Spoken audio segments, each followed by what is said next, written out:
She comes to us from all the way across campus. And one thing I want you guys to promise not to do to her this time, she's a new president, don't complain about the parking situation. Is that cool? We good? Please welcome Sheila Gestring.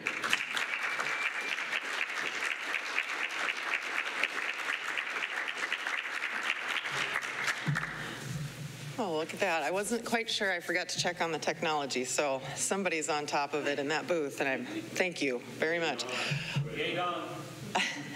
All right, so thank you so much for the opportunity to come here and speak with you today. Just a few highlights about the university and then open it up for all kinds of questions. I've been trying to go on a listening tour, but I find that I'm doing a lot of talking, and so I like to listen as well. But I'll try to keep it brief. This year, as many of you know, last weekend was a crazy busy weekend, and it's showing up in the numbers. We can't announce any official final counts for a couple of weeks yet, but we are very optimistic about having, if not our highest number of new freshmen in a class, very, very close. We are in overflow situation in all of our dorms. We've been far more generous in our release of sophomores this year than we've ever been in the past because we're in such an overflow situation. We think a lot of that is the resident rates for Iowa and Nebraska students. The Iowa initiative was 2 years ago. Nebraska was this year. We're seeing the exact same results. We're seeing significant increases there, but also in South Dakota. I think we were up 70 freshmen in South Dakota. So that's really encouraging going forward as well. Another piece that we think helped in that is the support of the foundation. This year having 50 legacy scholarships. It's $1,000 for the child of an alum living in South Dakota. So a new scholarship initiative there that we think was very helpful in that. Some of the fun programs at USD, sustainability, this is a big one. We are one of 16 schools in the country that have this program, and if I'm not mistaken, we are the only one with a PhD in this program in the country. And some of the exciting work that's going on with this program is a student research project about tall prairie grass and the impact that can have on agriculture for our state. So lots of very relevant work and research of our students for the state of South Dakota. Beacom School of Business. Some of you might wonder what business analytics is. Well, this is a new program that's kind of emerging out in the industry because more and more points of data are being collected. And so our students learn how to mine thousands of points of data and translate that into information that can be used in decision making. So we're very excited about that. We're also fairly recently learned we're going to be adding a data analytics lab that'll have Bloomberg terminals, right? So everybody on Wall Street will have access to that same data. And some of the things that can be done with that data expand beyond just what you might think of as traditional finance. So if you want to find out how a company who is really focused on sustainability does relative to their peers based on all the data points in this terminal, those are the kinds of things that our students and our faculty will be able to research as well. Very generous gift of a donor made that possible. Now we're working to renovate the lab to get that all taken care of. Really excited about the School of Law. Some of you may have noticed recently there was a release about our numbers, which I've always been told are not to be released until the third week of class, but evidently the Board of Regents can do it, so I just jump right on board with that. We had 72 incoming law students. That is a significant increase over last year's numbers. I'm sure most of you paid attention during the summer task force, and we were talking about the class size and how it had declined because we had raised the admission standards. And that was an effort to address the pass rates, and the bar passed, the test had changed, and a lot of different factors going into that. Nonetheless, we are very optimistic about the law school right now with that 72 high academic credentials with that class.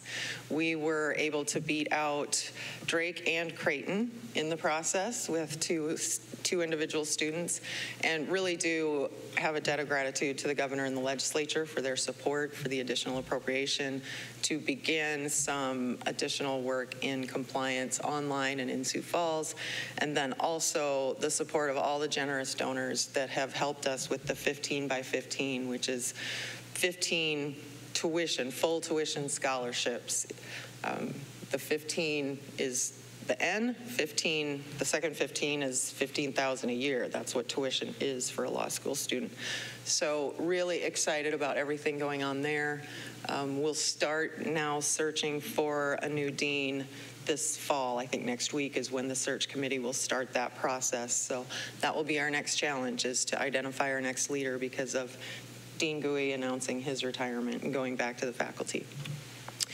Sanford School of Medicine, they were given what many in the medical schools feel is the most prestigious award a medical school can receive, the Spencer Foreman Award for Outstanding Community Service. And really, Mary Nettleman will tell you that that is an award that goes to the entire state because of the way that our medical school is set up. We rely heavily on our doctors out and about in those communities. So very happy to have received that. And then just this last week, there's an award that goes to an individual physician, and it's called the Arnold P. Gold Foundation Humanism in Medicine Award. That's a mouthful. That was awarded to Dr. Mark Gary, one of our medical school professors. So very proud of how well the Sanford School of Medicine does consistently. We also have lots of national scholars.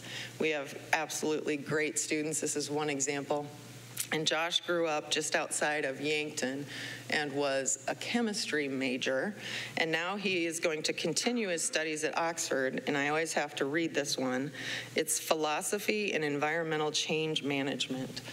So putting that chemistry degree to use, and I'm sure will do great things and change the world as he continues to pursue those studies. The Finish in 4 initiative, this is really a Board of Regents initiative. We're trying to get out the awareness that if you finish in 4, it can have a value of $61,000. That's in terms of opportunity cost, obviously, that first year wages in addition to tuition. But really trying to push that initiative through things like providing a 4-year map of all the coursework to take to finish a particular program on time, and also some mandatory advising sessions. We have some construction going on campus. I'm sure all of you have noticed along Highway 50. We're putting in a turf practice field. We no longer play teams that play on natural grass. Anybody that has a lawn that they take care of in Clay County knows that gets increasingly difficult as we get towards the fall. And it's really hard to keep that surface from being dangerous, I guess, for our players to practice on. This will help immensely with that. In addition, this will provide opportunities for the students at large because we have lots of intramural and club sports that need access to surface like this. This will open up that opportunity for them. And they're already talking about, can we put lights in to just get more hours for all of our general students? So that's a very exciting project for us. I wanted to point out, as we're going to talk about the construction and the buildings on campus, we also are building our champions. I won't read off all of those awards, but USD consistently does very, very well academically.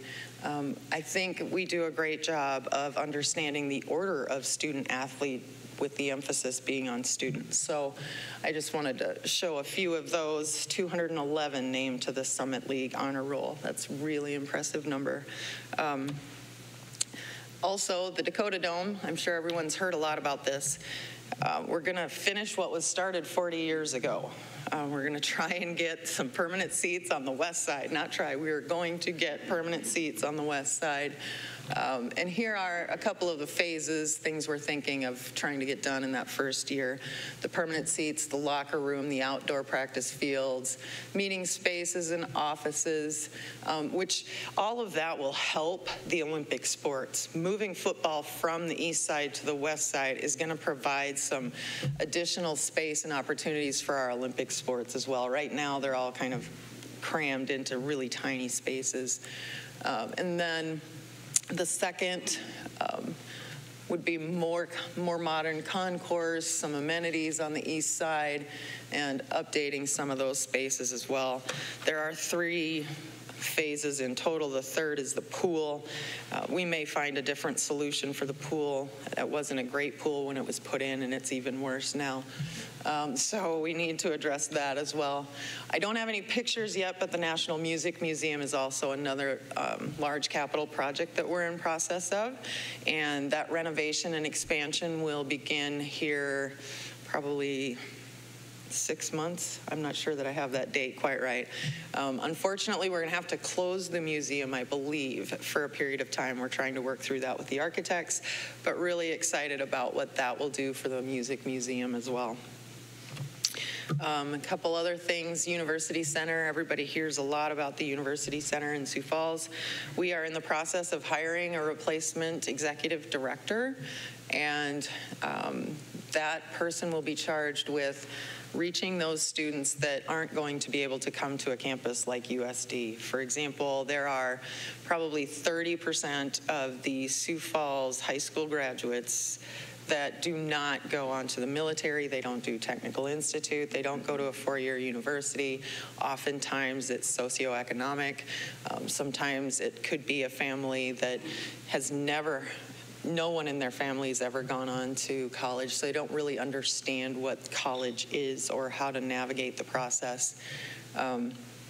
This center, I think, can begin to be a gateway for those students in some respects. Our associate's degree is what we focus on there. It's an associate's in general studies.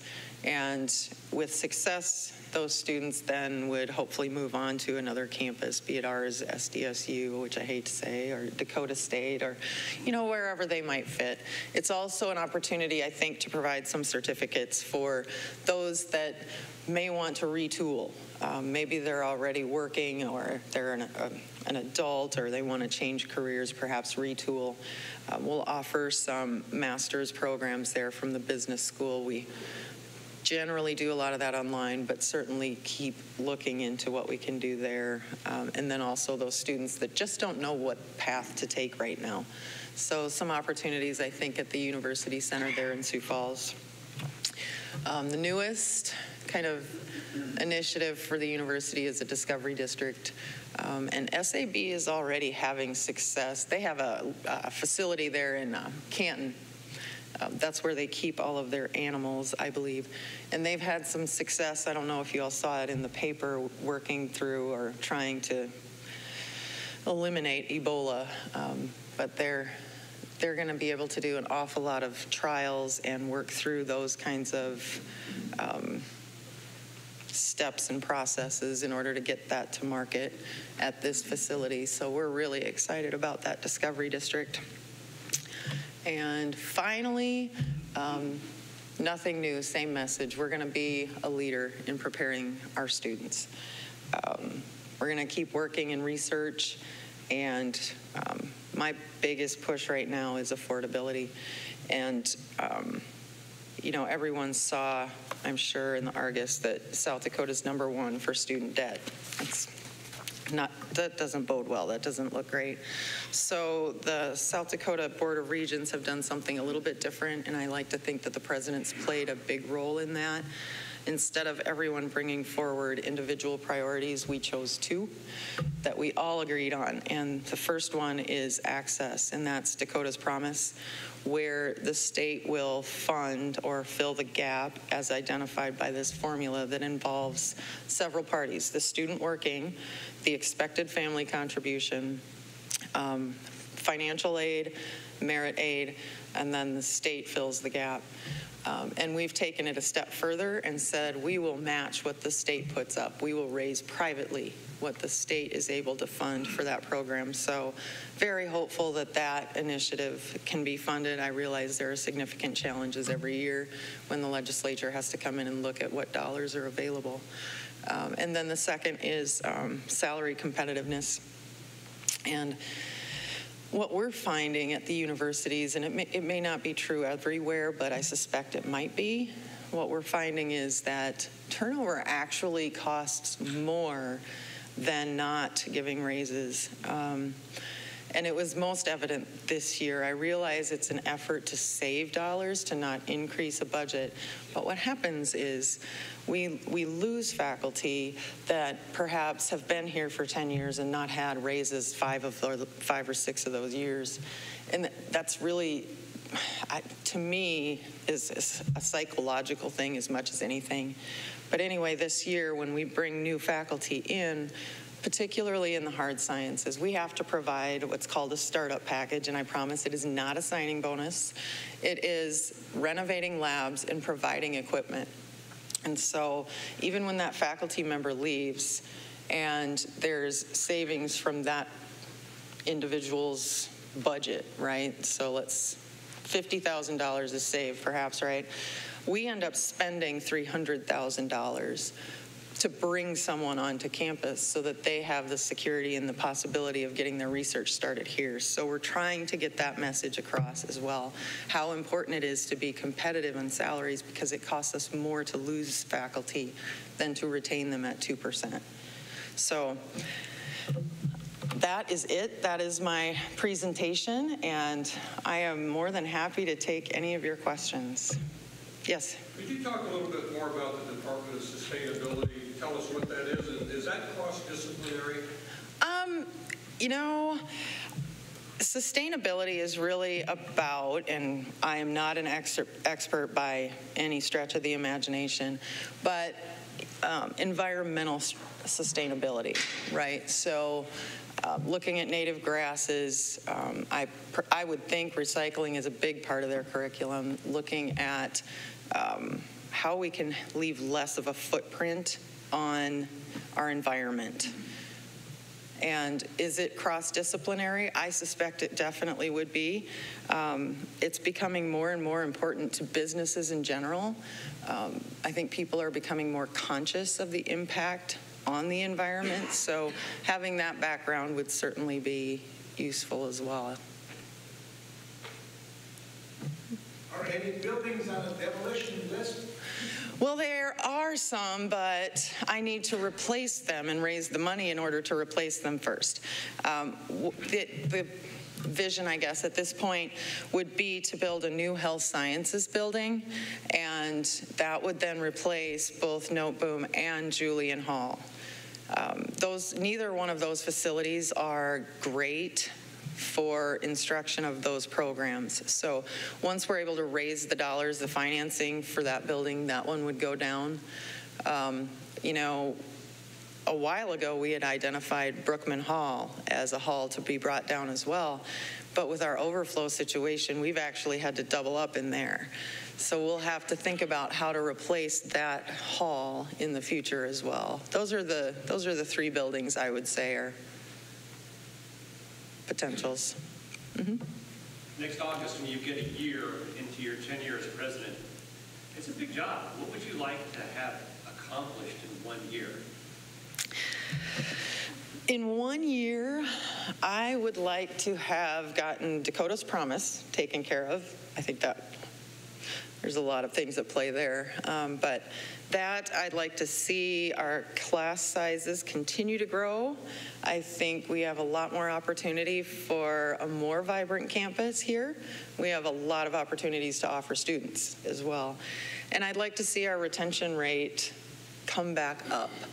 We're at 72% last fall. We can do better than that. I won't say that in 1 year we'll get to 82, but I'd really like us to see if we can't get to 82%. Sheila, you're relatively unique, and you're the only president here I can recall who's been active in the community before becoming president. And could you comment on the relationship between the community of Vermillion and the university and what their interrelationship is all about? Sure. As you know, Ted, that's always been very important to me, even prior to this role, and largely because I've always believed that the university needs the community to be successful, and the community needs the university to be successful, and it plays on each other. And I think it's no coincidence that our community is more vibrant than it ever has been, and our class size coming in is possibly the biggest we've ever had. So I do believe that that whole rising tide raises all ships. And that was something that I think, it was 2010, I believe, I walked in to President Abbott's office and said, you know, there's not a lot of engagement between university leadership and the community. Perhaps we have a responsibility to become more engaged. I know that lots of faculty and staff are out in the community, engaged and purposeful about being engaged in the community, but we needed to do some demonstrating as well. And that's really important to me, that continues as well, because we are interdependent upon each other to be successful. Yeah. Sheila, the question everybody in the community wants to know right now is, where is tailgating going to be? Oh, I know. Since most of our tailgating is now gone. I never thought I would spend this much time talking about parking. We literally just passed a plan, and we hope it's a temporary one, but we are going to have student tailgate where it ended last year, so south of the arena. And there's a little space there where we'll be able to have some general parking as well. And then the Heights, you're familiar with that one, which is just north of Howlers. To the west of that facility is a property that the landowner has agreed to let us use as well. And then the property between the Holiday Inn and the foundation will still be available, but obviously missing a lot of what used to be available there. And then we'll have spots around campus, Delzell. It's not that much further, actually. I just don't think that we're doing a good job of telling people about where a good place to park would be. The parking lot between Patterson and the education school certainly is open most days, so that'll be an option. And I think we're going to try and run some Charlie carts. So we don't want to lose the energy that's been created in tailgate, so we're doing everything we can. Thanks. Yes. Yes. When the Inman House gets renovated, you gonna live there? Well, that's the plan. I'm not sure when they'll be done, but yes. What are they doing to that? They are. Okay, so for anyone that hasn't been in the house, there's never been a catering kitchen, and there's lots of events in that facility. And I think the caterers may appreciate some of this more than anyone else, but where the 3-stall garage is going to become a catering kitchen, or prep kitchen, really. Above that will now be a master suite. There's never been a master suite inside the house. And then attached to that new prep kitchen will be a 3-stall garage, and above that will be a sort of bonus room for perhaps out-of-town guests that may be staying. So that's the extent of it. It is a lot. It was interesting walking through after the demolition. For any of you that have carpenters in your family like my father, it was really kind of amazing when we walked through and saw the studs, and there were square nails in those studs. That tells you how old that building is. So, yeah. Your biggest surprise and your biggest joy so far? Oh, wow. My biggest surprise.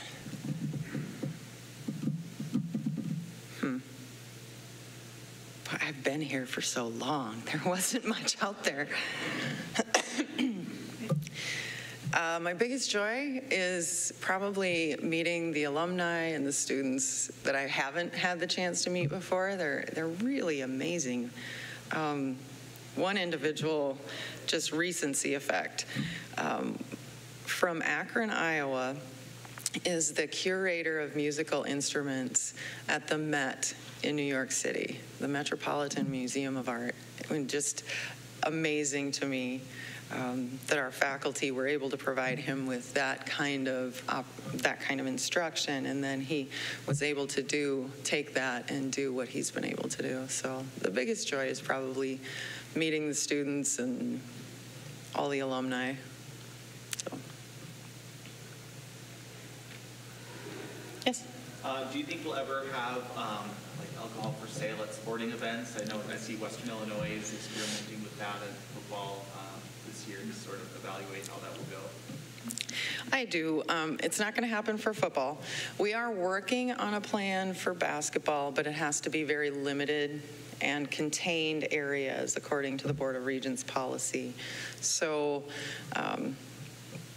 hopefully we can get general counsel on campus, and then they can review that policy as well. There's a lot of liability that comes with selling alcohol, so we want to be very careful in how we do it. But yes, I do think that's an inevitability. Yeah? So what is the plan for the pool?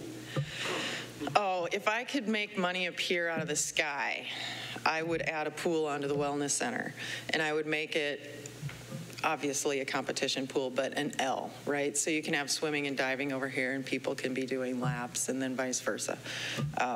And they would have their own locker room there, and then I would fill in the current pool with concrete and turn that into some form of useful space. What that actually does then for the concourse on the east side is we would be able to significantly expand restrooms or whatever service areas, because right now the diving platforms go up into that space, and so that's why you're so limited on the number of restrooms right now.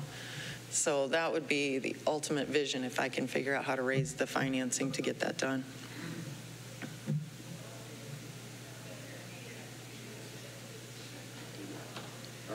All right. Thank you.